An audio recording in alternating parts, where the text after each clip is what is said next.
of what your character experiences in the game. No matter which view you prefer, you will not be able to see things if your character doesn't see them or feel them. This means if you want to see behind the wall, you'll have to take a peek and risk compromising your position. The moment you take a look, your character's awareness will kick in. What will be shown to you on the screen is a result of complex equations that involve your character's awareness and tactics skill versus the enemy's stealth and camouflage skills. The red outlines representing that tactics skill have been activated also. Notice that it works for both the first person and third person perspective. Once tactics time expires, you'll lose information about the enemy's position. The only way to get it again is to take another look. Okay, let's cover the tactics skill first. Tactics is linked with the intelligence attribute and represents the ability to predict trajectories of objects in 3D space. Imagine you're looking through the window and notice a car slowing down at the crossroad with a left turn signal turned on. Even if you stop looking at that car, you'll have a rough idea about its trajectory. In the video, the character on the right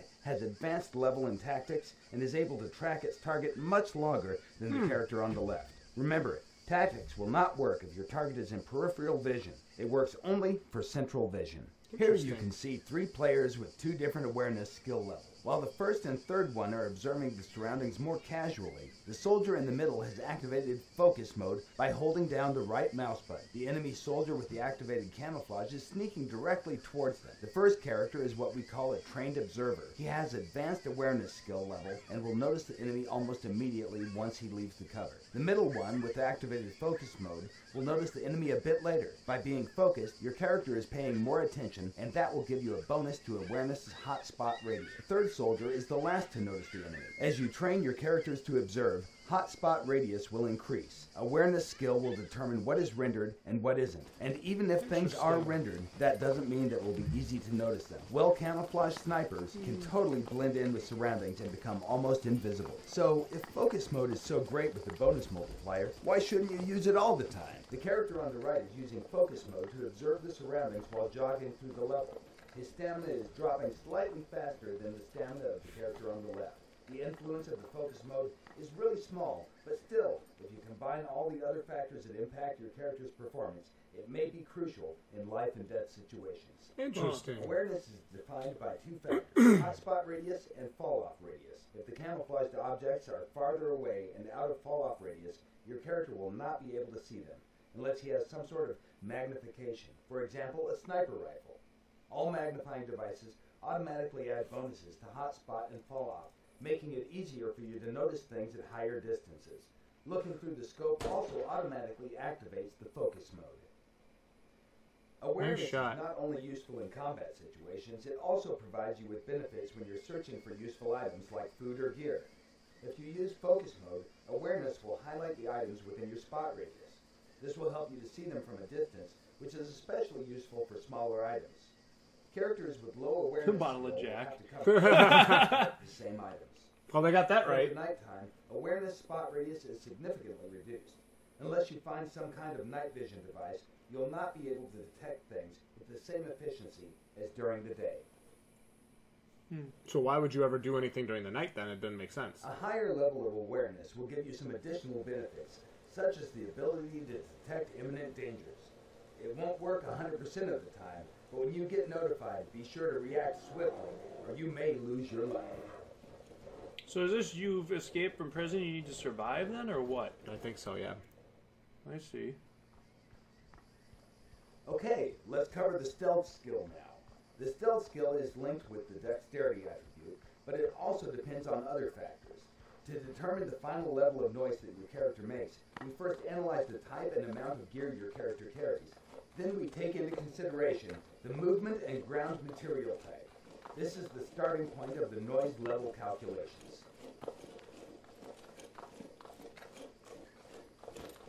Listen to how the sound goes up. Yeah.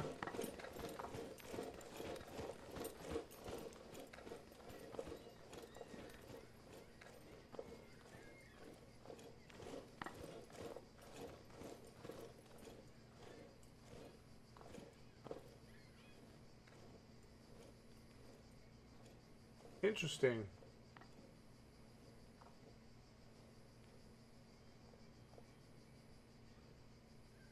Cool. The next step is to factor in the overall weight of the character. Again, this system is fully dynamic and it's linked directly with the character's metabolism. All things that influence body mass are taken into consideration, like fluid or food intake, for example. The larger the body, the more noise it will make. Interesting. Yeah. So why would you want to be a fat guy? But you can survive longer without food. Really? I mean, I would think so. Finally, There's more to the burn. last thing taken into consideration is actual stealth skill level. The higher the skill, the better you silence the noise that your character makes.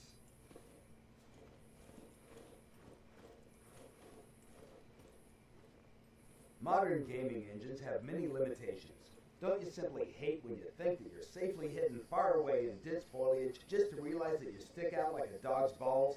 In SCUM, our methods allow players to be equally competitive regardless of the graphical settings they use to play the game. Good. The guy at camp is preparing some delicious beans. Let's call him Donald.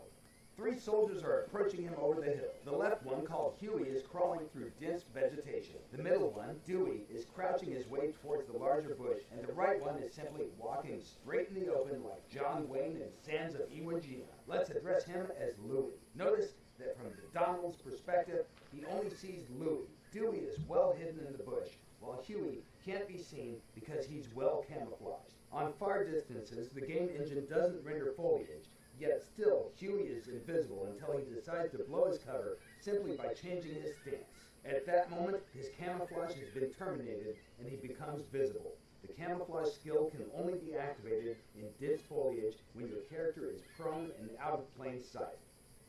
That's cool. Everything you just saw is still in development, but in short, these were the basics of scat skills. Thank you for watching, and be sure to follow us on Facebook, Twitter, and our development blog at www.scumgame.com. Huh. All right, Jdog. What do you think after seeing some of that technical display? I think it's the first game I've seen actually do that effectively. I don't know. Yeah. Well, you know, they talk about it. Obviously, the stuff's in development. But can they deliver it? Can it be delivered, and can it play well? And that's the key. Yeah. You know, it's hard to say. It does seem relatively interesting, and it does look like it's going to at least attempt to address some of the common, Absolutely. you know, survival shooter Issues. problems, right? Mm-hmm. That seem to be out there. I mean, I'm definitely, once it comes out, I'm definitely going to get it so we can play it, because I know making you play survival games is kind of my new thing now. Make you sit down with me and check them out. And I actually heard about this game before subscriber Kyle Eaton mentioned it to us. But I've seen things about this game for a while. They're actually asking people to send in how much water do you drink and how long does it take you to get thirsty, like Really? timetables and stuff. Wow. They were actually, and your body weight, they were actually asking people for that information so they could implement that into their game. I thought that was really interesting. I've never seen a developer really do that before. Yeah, so they are trying to be more realistic. Yeah. This I thought was cool. This I liked. So it shows you the To difference. actually watch where you think the guy is going and how he's going there, and so you can have like a mental image of him in your mind, like you would in the real world. Yeah. I mean, this is a real world sort of concept that they're employing. Yeah. So I like that, actually. Yeah, for me, I think survival games, if it's a good survival game, it can be really fun. But if it's, you know, if like the hunger or the drinking elements are too heavy, it can ruin that very quickly. Because when I'm in the middle of a fight, I don't have time to be playing games like that, especially if somebody gets the drop on me. I've never seen a survival game do it well where eating and drinking is a part of the experience and is fun, right? Well, what about Next Day Survival? It was such a great game. No. Such a passionate fan base.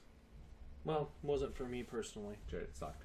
But I don't see a lot of those games that do that well, where you got to drink and eat and like make a fun experience out of it. We've talked about this at length before, so hard to say. I thought with the whole focus there, with the guy crawling in the grass, with the skill without the skill, and with I thought that was really neat. That was really cool. It's cool to see it side by side, so you can understand what they're talking about. Like, I like that, and it kind of actually, this video was a lot more interesting than I thought it would be. Yeah. I don't know necessarily if this game is a must-have for me, because I struggle with these survival games. I struggle to get into them, but at least it's progress. Yeah. I mean, I definitely feel like this is a step in the right direction for this genre. And this, at least these guys are coming out here and saying, hey, look at some of these things we're addressing, right? We're not going to just make another survival game in a different setting. We're going to make one, and we're going to attempt to address some of these things that are a pain in the ass or that are not fun. So, I like that. Yeah. I'm okay with it. I'm not going to say that... Best game ever. I'm not going to say day one for me, but I'm saying at least I'll at least entertain it. Yes. We'll entertain it. Yes. Definitely.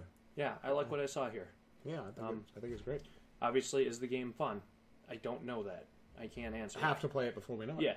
Yeah, but at least it has, like I said, some efforts being put into addressing some of these core issues. So absolutely.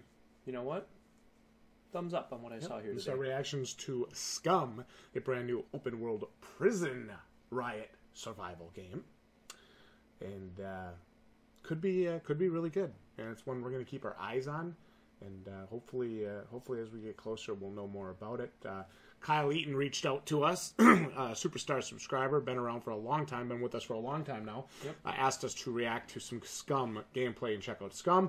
So that's what we did tonight. If there is a specific game or trailer you would like to see Jdog and myself react to, be sure to link it in the comments below. Tell us, of course, what we are reacting to and why it's so important. And comment down below. Let us know what you're thinking about SCUM. Have you heard of it? Have you seen anything for it before? Like the video if you enjoyed it. Subscribe to the Balding Plebs. Join our family and become a plebhead today if you aren't already.